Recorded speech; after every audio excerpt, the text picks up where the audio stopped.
Lewawın administrativ merkezi Türkmenabatda adamlar yanvar ayından geçirilen aylyk haklaryny naklaşdyryp bilmek üçin bankomatlaryň öňünde gize saat 3-de nowaty durup başlaýarlar. Aylygymyz bank kartlaryna geçirilse de pullarymyzy elimize alyp bilmeýäris. Banklardaky bankomatlar 2-den 7-de pul goýup başlaýar. Olardaky puluň çäkli berilýändigi sebäpli adamlar gize saat 3-de nowat tutup başlaýarlar. Emma jahan ýagtylman nowaty dursaňda zähmet çekip gazanan puluňy alyp biljegiň gumana 4 fevralda tutuş giyeceğini bankomatın öňünde geçiren Türkmenabatly büdjetçileriň biri Azatlygyň habarçysyna gurrun berdi. Hopsuzlyk sebäpli adyryň ütgüdelip zafar dilip tutulmagyny soran 40 ýaşlaryndaky Türkmenabatly ençime saat öňünde nowat tutandygyna garamazdan bankomatdaky puluň oňa ýetmän gutorandygyny aýtdy.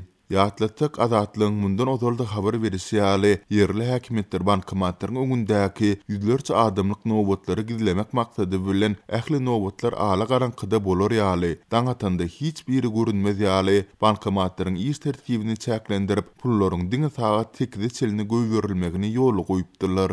Mundan başga da nowatlary il gözünden çete çekmek, gizlemek maksady bilen Lewawyň durly künjeklerindäki bankomatlar tökülip aýrylypdy. Bankomatda pul diňe bir sagatyň dowamynda berilýär. Uzak gize nowatda duran adamlar muňa nähile bolup bank resmiýetlerinden düşündürüş sorasalar, bankyň töwereginde duran polisiýa işgärleri olary alyp gidýär diýip Zafar 5 fevralda Azatlygyň habarçysyna gurrun berdi. Habarçymyz şular ýaly ýagdaýlary şäheriň Amul bankynyň, Garagum bankynyň, Daýhan bankynyň howlusundaky bankomatlaryň öňünde hem tinlasa bolýandygyny aýtdy. Habarçymyz sebitdäki dukanlaryň köpsinde bank terminallaryň işlemeýändigi sebäpli adamlaryň bank kartlary bilen sowda etmek mümkinçilikleriniň çäklidigini, şol sebäpli de raýatlaryň nagd pulu garasly bolup galýandyklaryny hem belledi. Türkmenistan soňky bir näçe ýylyň dowamynda tapgyrlygyny tasda adamlaryň aýlyk haklarynyň, pensiýalarynyň, döwlet kömek pullarynyň nagd däl görünüşde tölenmegini ýoly goýdy.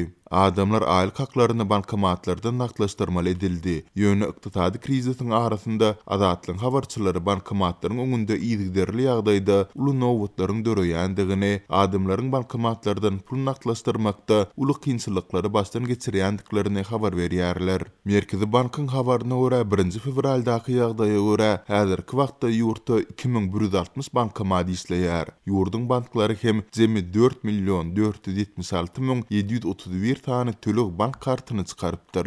Soňky emele gelen maliýe ýagdaýlarynyň arasynda Lewawyň Farap we Çärje etraplaryndaky Daýhan, Halk we Türkmenbaşy banklary aprel aýyna çelini raýatlary kredit bermegini toktatdylar. Soňky döwürde ýurtda adamlaryň ýaşaýyş durmuş şertleriniň peselmegi, gara bazarda manadyň dollara görä hümmetlenmegi, maliýe ýetmezçiligi ýaly ýagdaýlar sebäpli raýatlaryň ozal alan kreditleriniň töleglerini tölemezligi ýaly hadiseler köpeldi. Şol sebäpli banklar kredit bermegini wagtlaýyn toktatdylar diýip bu ýagdaýlardan habarly bir resmi Azatlygyň habarçysyna atlandyrylmasyzlyk şertinde gurrun berdi. Türkmen emeldarlary ýurtdaky emele gelen ykdysady we maliýe meseleleriniň raýatlaryň ýüzbe-ýüz bolýan kynçylyklarynyň gerimini ikrar etmeýärler. Ýurduň ýolbaşçylary ýurduň bank pudugy üsýär diýip hasaplaýarlar. Synçylary döwlet mediasynyň diňe wagtçylyk bar bolan meseleleri ýaşyrmak we ähli zady gullaly gulluk edip görkezmek üçin işleýändigini aýdarlar.